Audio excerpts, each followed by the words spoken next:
2020 ലോകകപ്പിൽ അഫ്ഗാന് ചരിത്ര വിജയം. ബംഗ്ലാദേശിനെ തോൽപ്പിച്ച് അഫ്ഗാൻ സെമിയിൽ കയറി. ബംഗ്ലാദേശിനെ 8 വിക്കറ്റിനാണ് അഫ്ഗാനിസ്ഥാൻ തോൽപ്പിച്ചു. വിവരങ്ങളുമായി ഞങ്ങളുടെ ന്യൂസ് ഡെസ്കിൽ നിന്നും ചേതൻ സാജൻ ചേരുകയാണ്. ചേതൻ, എങ്ങനെയാണ് അഫ്ഗാന് മുന്നിൽ ബംഗ്ലാദേശിൻ്റെ ചുവടുകൾ പിഴച്ചത്? ഒപ്പം തന്നെ മറ്റൊരു വാർത്ത, ഓസീസ് ഇതിൽ നിന്ന് പുറത്തായി എന്നുള്ളത് കൂടിയാണ്. എന്തൊക്കെയാണ് ഈ മത്സരത്തെക്കുറിച്ച് പറയാനുള്ളത്? സിജു, ഈ കായിക പ്രേമികളെ സംബന്ധിച്ചോളം ഏറ്റവും ഉദ്വേഗപൂർണമായ ഒരു ദിവസമായിരുന്നു ഇന്ന് വേണം എന്ന് നമുക്ക് അടയാളപ്പെടുത്താൻ. ചരിത്രത്തിലെ ആദ്യമായി ലോകകപ്പിൽ സെമിയിൽ ഈ അഫ്ഗാനിസ്ഥാൻ കടന്നിരിക്കുന്നു എന്നുള്ള ഒരു വാർത്തയാണ് നമുക്കിപ്പോൾ പറയാനുള്ളത്. 8 റൺസിൻ്റെ വിജയമാണ് അഫ്ഗാനിസ്ഥാൻ ഈ ബംഗ്ലാദേശിനെതിരെ നേടിയത്. ആദ്യം ബാറ്റ് ചെയ്ത അഫ്ഗാനിസ്ഥാനായിരുന്നു.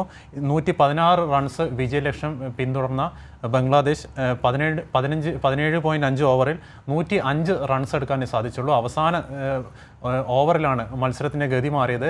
തീർച്ചയായും അവസാന ബോളിൽ അഫ്ഗാനിസ്ഥാൻ ഈ ബംഗ്ലാദേശിൻ്റെ കയ്യിൽ നിന്ന് വിജയം തട്ടിയെടുത്തു എന്ന് വേണം നമുക്ക് മനസ്സിലാക്കാൻ.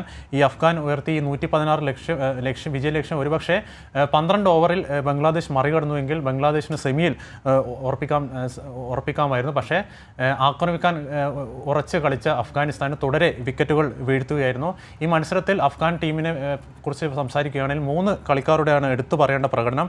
ഒന്ന് അഫ്ഗാൻ ഓപ്പണർ ബാറ്റ്സ്മാനായ കുർബാസ് ആണ്. അദ്ദേഹം 43 റൺസാണ് എടുത്തത്.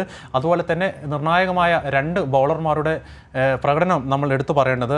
ഒന്ന് IPL-ലൂടെ തന്നെ വളർന്നു വന്ന നവീൻ ഉൾ-ഹക്ക്, അതുപോലെ തന്നെ ക്യാപ്റ്റനായ റാഷിദ് ഖാനും 4 വിക്കറ്റുകൾ വീതമാണ് ഈ ഇന്നത്തെ മത്സരത്തിൽ സ്വന്തമാക്കിയത്.